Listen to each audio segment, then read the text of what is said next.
and made another addition to the roster today. He signed Dominique Simon to a one-year, $700,000 deal.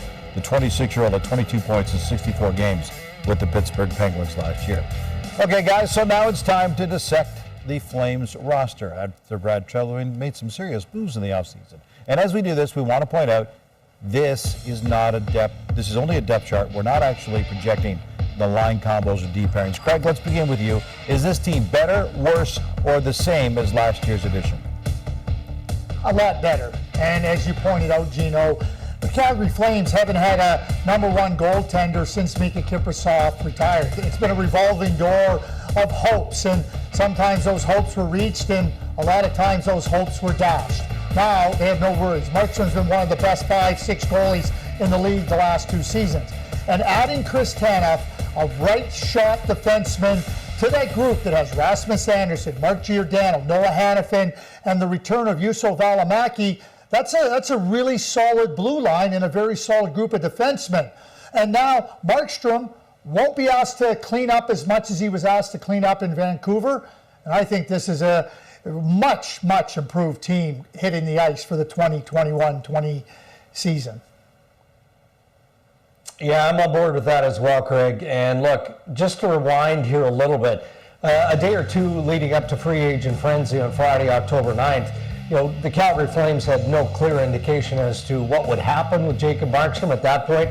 The Vancouver Canucks were still trying to sign him to an extension. There was much speculation about the Edmonton Oilers perhaps landing the coveted goaltender.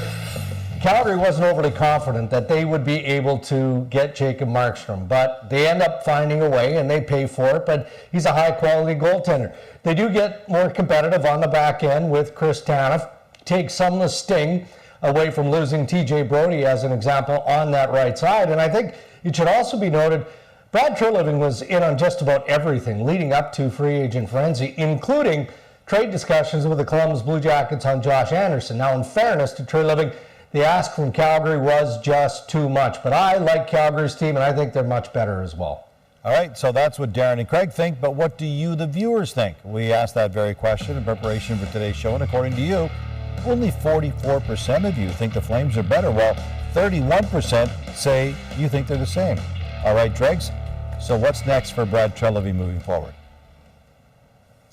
He's going to continue to beat the bushes. I get the same thing from Brad Treliving, guys, that I get from every other NHL general manager who's been pretty active, and that is you can never have too much real NHL depth. Now, the belief is, and maybe we'll learn more of it coming out of the general managers meeting tomorrow, I think that's unlikely, but the belief is that there will be a condensed schedule, so you're going to need that cheap NHL depth. So that's what he's looking for up front on the back end, but Tree is one of those GMs. They're all open for business, as I said about Marc Bergevin prior to the break. So if somebody calls him with something interesting, you can bet he'll listen.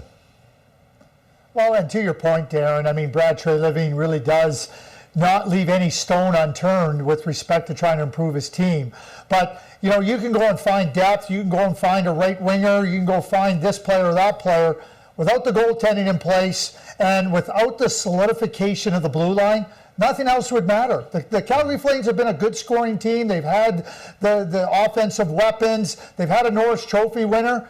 The key areas that Brad Treliving addressed were really incredibly important for the team to take steps forward.